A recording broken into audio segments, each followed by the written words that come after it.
So, I mean, branding is one part of the bigger marketing picture, right? And I like to define it as marketing is communication and branding is your story. So that's really, branding is the personal side of things.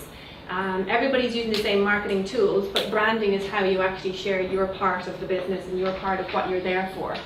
It's very much about your story.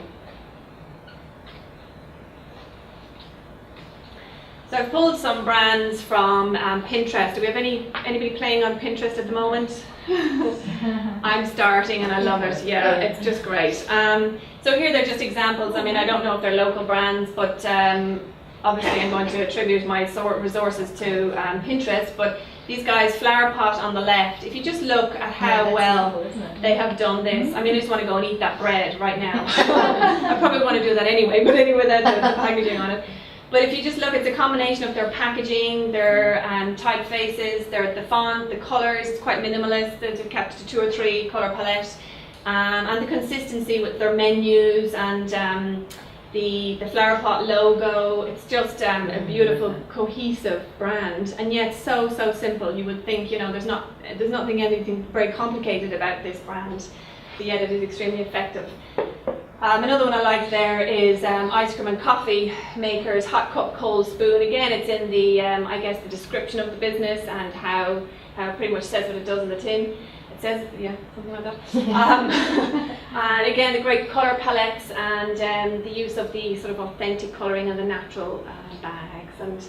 And this station one here is another example of, I guess, tapping into maybe the eco vibe and looking at how the simplistic natural inks, and it's just a really nice feel to that brand.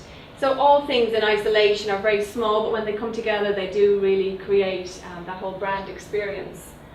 And actually Pinterest is great to explore and really, I guess, take a sticky beak at what's out there. And just really look around at how people are doing it in different categories. Even if it's in your own category or a different one, you can get inspiration from other businesses too, as to how branding is really I guess, implemented.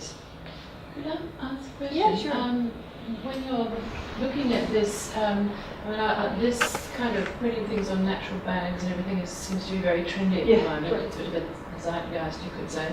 But should you be going then for what people will immediately recognise as of the moment and therefore of immediate interest, or should you be looking more deeply at your target group and whether they would respond to something different?